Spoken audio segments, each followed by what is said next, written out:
Hi ಎಲ್ರಿಗೂ, ಹೇಗಿದ್ದೀರಾ? ನಾನಿವತ್ತು ಒಂದು ಮೂವಿ ಬಗ್ಗೆ ಮಾತಾಡ್ತೀನಿ. ಏನಪ್ಪ ಇವಳು ಮೂವಿ ಬಗ್ಗೆ ಮಾತಾಡ್ತಾ ಇದ್ದಾಳೆ ಅಂತ ಅಂದ್ಕೊಂಡ್ರಾ? ಈ ಮೂವಿನಲ್ಲಿ ಒಂದು ಒಳ್ಳೆ ಮೆಸೇಜ್ ಇದೆ.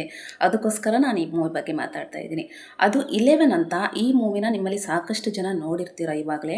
ಈ ಮೂವಿ ರಿಲೀಸ್ ಆದ ಟೈಮಲ್ಲಂತೂ ಸಾರಿ, ನಮ್ಮ ಆಫೀಸಲ್ಲಂತೂ ಎಲ್ಲರೂ ಈ ಮೂವಿ ಬಗ್ಗೆ ಮಾತಾಡೋರು. 11 ಅಂತ ಒಂದು ಮೂವಿ ಇದೆ, ತುಂಬ ಚೆನ್ನಾಗಿದೆ ಅಂತ. ನಾನು ನೋಡ್ಬೇಕಂತ ನಿನ್ನೆ ನೋಡಿದೆ. ಮೂವಿ ಅಂತೂ ಹೌದು, ತುಂಬ ಚೆನ್ನಾಗಿದೆ. ಈ ಮೂವಿನಲ್ಲಿ ನಾನು ನೋಡಿರೋ ಮೆಸೇಜ್ ಏನಂದರೆ, ಈ ಅತಿಯಾದ ಜಲಸ್ ಫೀಲು ಮನುಷ್ಯನ ಯಾವ ಮಟ್ಟಿಗೆ ಕರ್ಕೊಂಡು ಹೋಗುತ್ತೆ ಅನ್ನೋದು ಈ ಮೂವಿನಲ್ಲಿ ತುಂಬ ಚೆನ್ನಾಗಿ ತೋರಿಸಿದ್ದಾರೆ. ಅದೇನಂದ್ರೆ ಇಬ್ಬರು ಟ್ವೀನ್ಸ್ ಇರ್ತಾರೆ, ಅದರಲ್ಲಿ ಇಬ್ಬರು ಚೆನ್ನಾಗಿ ಓದ್ತಾನೆ ಇರ್ತಾರೆ. ಅವರು ಓದಿರೋದನ್ನ ಬೇರೆ ಮಕ್ಕಳಿಗೆ ಸಹಿಸ್ಕೊಳ್ಳಿಕ್ಕಾಗಲ್ಲ. ಅದಕ್ಕೋಸ್ಕರ ಏನು ಮಾಡ್ತಾರೆ ಅಂದರೆ, ಪಾಪ ಆ ಮಕ್ಕಳು ಅದರಲ್ಲಿ ಒಂದು ಹುಡುಗನ ಬೇರೆ ಮಕ್ಕಳೆಲ್ಲ ಸೇರಿ ಒಂದು ಹುಡುಗನ ಇದು ಮಾಡಿಬಿಡ್ತಾರೆ. ಆಮೇಲೆ ಇನ್ನೊಂದು ಮಗು ಹೆಂಗೆ ಸಫರ್ ಮಾಡುತ್ತೆ ಅನ್ನೋದು ಈ ಮೂವಿನಲ್ಲಿ ತುಂಬ ಚೆನ್ನಾಗಿ ಹೇಳಿದ್ದಾರೆ. ಮೂವಿ ತುಂಬ ಚೆನ್ನಾಗಿದೆ, ಯಾರೆಲ್ಲ ನೋಡಿಲ್ಲ ಹೋಗಿ ನೋಡಿ. ಸಸ್ಪೆನ್ಸ್ ಥ್ರಿಲ್ಲರ್ ಮೂವಿ ಅಂದ ತಕ್ಷಣ ಅಯ್ಯೋ ಸಸ್ಪೆನ್ಸ್ ಥ್ರಿಲ್ಲರ್ ಅಂತ ಅಂದ್ಕೋಬೇಡಿ. ಸಸ್ಪೆನ್ಸ್ ಥ್ರಿಲ್ಲರ್ ಮೂವಿಯಲ್ಲೂ ಒಳ್ಳೊಳ್ಳೆ ಮೆಸೇಜ್ ಇರುತ್ತೆ. ಆ ಏನು ಒಳ್ಳೆ ಮೆಸೇಜ್ ಇದೆ ಅದನ್ನು ಮಾತ್ರ ನೀವು ತಗೊಳ್ಳಿ, ಓಕೆನಾ? ಇದು ನಾನಿವತ್ತು ಮೇನ್ ಟಾಪಿಕ್ ಏನಂದ್ರೆ ಇದರಲ್ಲಿ ಹೊಟ್ಟೆ ಕಿಚ್ಚು. ಈ ಹೊಟ್ಟೆ ಕಿಚ್ಚು ಮನುಷ್ಯನಿಗೆ ಯಾಕೆ ಬರುತ್ತೆ, ಎಲ್ಲಿಂದ ಬರುತ್ತೆ ಅದನ್ನು ಕಂಡುಹಿಡಿಲಿಕ್ಕೆ ಆಗಿಲ್ಲ ಅನಿಸುತ್ತೆ. ಹಾಗಂತ ಎಲ್ಲ ಮನುಷ್ಯರಲ್ಲೂ ಹೊಟ್ಟೆ ಕಿಚ್ಚಿರಲ್ಲ. ಕೆಲವರಲ್ಲಿ ಕೆಲವೊಂದು ಮನುಷ್ಯರಲ್ಲಿ ಹೊಟ್ಟೆ ಕಿಚ್ಚು ಜಾಸ್ತಿ ಇರುತ್ತೆ.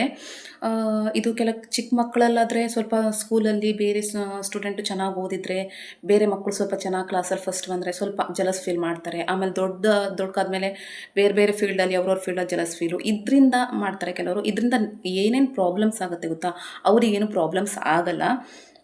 ಬಟ್ ಈ ಜಲಸ್ ಫೀಲ್ ಯಾವ ವ್ಯಕ್ತಿ ಮಾಡ್ತಾ ಇರ್ತಾರೆ, ಆ ವ್ಯಕ್ತಿ ಅವ್ರನ್ನೇ ಒಳಗಡೆಯಿಂದ ಸ್ಲೋ ಪಾಯ್ಸನ್ ಥರ ಅವ್ರನ್ನ ಅವರೇ ಸಾಯಿಸ್ಕೊಳ್ತಾ ಇರ್ತಾರೆ. ಅತಿಯಾದ ಜಲಸ್ ಫೀಲಿಂದ ಏನಾಗುತ್ತಂದರೆ, ನಿಮಗೆ ಏನು ಅಚೀವ್ ಮಾಡಲಿಕ್ಕಾಗಲ್ಲ. ಬೇರೆಯವ್ರು ಏನಾದ್ರು ಅಚೀವ್ ಮಾಡಿದರೆ ಅದನ್ನ ನೋಡಿ ನೀವು ತುಂಬ ಜಲಸ್ ಪಡ್ಕೋತೀರ. ಯಾರಿಗೆ ಈ ಸಾಮರ್ಥ್ಯ ಇರಲ್ವೋ ಅವರಿಗೆ ಅತಿಯಾದ ಜಲಸ್ ಇರುತ್ತೆ. ಅವ್ರು ಯಾವಾಗಲೂ ಬೇರೆಯವರು ಸಕ್ಸಸ್ಸನ್ನು ನೋಡಿ ಸಹಿಸ್ಕೊಳ್ಳಲ್ಲ. ಬೇರೆಯವ್ರ ಬಗ್ಗೆ ಯಾವಾಗಲೂ ನೆಗೆಟಿವ್ ಆಗಿ ಮಾತಾಡ್ತಾ ಇರ್ತಾರೆ. ಅದರಿಂದ ನೀವು ಮಾತಾಡುವವರಿಗೆ ಏನೂ ತೊಂದರೆ ಆಗಲ್ಲ, ಅದರಿಂದ ನಿಮಗೆ ತೊಂದರೆ ಆಗುತ್ತೆ. ಮತ್ತು ಇನ್ನೊಂದೇನೆಂದರೆ, ಕೆಲವರು ತುಂಬ ಅವ್ರು ಬೆಳೆದ ವಾತಾವರಣನೇ ಆಗಿರುತ್ತೆ. ಮನೆ ಮೊದಲ ಪಾಠಶಾಲೆ ಅನ್ನೋ ಹಾಗೆ ಮನೆಯಲ್ಲಿ ಹೆಂಗಿರ್ತಾರೆ ಮಕ್ಕಳು ಹಾಗೆ ಇರ್ತಾರೆ. ಅದಕ್ಕೆ ಮನೆಯವ್ರು ಕೂಡ ಅಷ್ಟೇ, ಬೇರೆಯವ್ರ ಬಗ್ಗೆ ಮಾತಾಡೋದು ಅದೆಲ್ಲ ಮಾಡಬೇಡಿ. ನಿಮ್ಮ ಮಕ್ಕಳು ಕೂಡ ಅದನ್ನೇ ಕಲಿತಾರೆ. ನೀವು ಬೇರೆಯವ್ರ ಮೇಲೆ ನೋಡಿ ಜಲಸ್ ಪಟ್ಕೊಂಡು ಅವ್ರ ಬಗ್ಗೆ ಏನಾದರೂ ನೆಗೆಟಿವ್ ಆಗಿ ಮಾತಾಡಿದರೆ ನಿಮ್ಮ ಮಕ್ಕಳು ಅಲ್ಲೇ ಇರ್ತಾರೆ. ಅದನ್ನು ಕೂತ್ಕೊಂಡು ನಮ್ಮ ಮನೆಯಲ್ಲೇ ಹಿಂಗೆ ಮಾತಾಡ್ತಾರೆ. ಅವ್ರು ಹೋದಾಗ ಸ್ಕೂಲಲ್ಲೇ ಎಲ್ಲರೂ ಹೋದಾಗ ಅವ್ರು ಇನ್ನೊಬ್ರ ಹತ್ರ ಬೇರೆಯವ್ರ ಬಗ್ಗೆ ನೆಗೆಟಿವ್ ಆಗಿ ಮಾತಾಡೋದು, ಜಲಸ್ ಮಾಡೋದು, ಈ ಥರ ಎಲ್ಲ ಮಾಡ್ತಾ ಇರ್ತಾರೆ. ಅದಕ್ಕೆ ಪೇರೆಂಟ್ಸ್ ಕೂಡ ತುಂಬ ಕೇರ್ಫುಲ್ ಆಗಿರುತ್ತೆ. ಈ ಜಲಸ್ ಅನ್ನೋದು ಒಂದು ಮಾನಸಿಕ ಕಾಯಿಲೆ ಅಂದರೂ ತಪ್ಪಾಗಲಾರ್ದು. ಯಾಕಂದರೆ ಇದು ಜಲಸ್ ಪಡುವರು ಯಾಕಂದರೆ ಅವ್ರು ಯಾವಾಗಲೂ ಖುಷಿಯಾಗಿರಲ್ಲ. ಅವರು ಬೇರೆಯವರು ನೋಡಿ ಅವ್ರು ಉರ್ಕೊಳ್ತಾ ಅವ್ರ ಖುಷಿ ದಿನಗಳನ್ನು ಅವ್ರು ಹಾಳು ಮಾಡ್ಕೋತಾ ಇರ್ತಾರೆ. ನೀವು ನಾನೊಂದು ಹೇಳ್ತೀನಿ ನೋಡಿ, ನೀವು ಜಲಸ್ ಪಡೋದ್ರಿಂದ ನಿಮಗೆ ಏನು ಒಂದು ನಯಾ ಪೈಸಾ ಉಪಯೋಗ ಇಲ್ಲ. ಅದರಿಂದ ನಿಮ್ಗೆ ಹಾನಿ.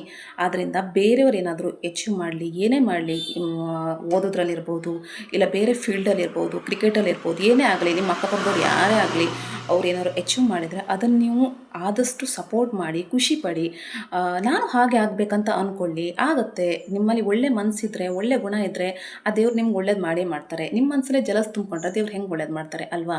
ಆದ್ದರಿಂದ ಜಲಸ್ ಪಡೋದನ್ನ ಸಂಪೂರ್ಣ ಬಿಟ್ಬಿಡಿ, ಶುದ್ಧ ಮನಸ್ಸಿಂದ ಇರಿ, ಓಕೆನಾ? ನನ್ನ ವಿಡಿಯೋ ಇಷ್ಟ ಆಗಿದರೆ ನನ್ನ ಚಾನಲ್ನ ಸಬ್ಸ್ಕ್ರೈಬ್ ಮಾಡಿ. ನಿಮ್ಮ ಸಪೋರ್ಟ್ ನನಗೆ ಬೇಕೇ ಬೇಕು. ನಿಮ್ಮ ಸಪೋರ್ಟ್ ಇಲ್ಲ ಅಂದರೆ ನಾನು ಏನೂ ಮಾಡಲಿಕ್ಕಾಗಲ್ಲ. ನನ್ನ ಪಕ್ಕದಲ್ಲೇ ಕಾಣ್ತಾ ಇರೋ ಬೆಲ್ ಬಟನ್ನ ಪ್ರೆಸ್ ಮಾಡಿ. ನಾನು ಏನೇ ವಿಡಿಯೋ ಹಾಕಿದರೂ ನಿಮಗೆ ಮೊದಲು ನೋಟಿಫಿಕೇಷನ್ ಬರುತ್ತೆ. ನೀವು ನೋಡ್ತೀರಾ, ಯಾರೂ ಸಬ್ಸ್ಕ್ರೈಬ್ ಜಾಸ್ತಿ ಮಾಡಲ್ಲ. ಸಬ್ಸ್ಕ್ರೈಬ್ ಮಾಡಿ ನನ್ನ ಚಾನಲ್ನ ನೋಡ್ತಾ ಇರಿ. Thank you.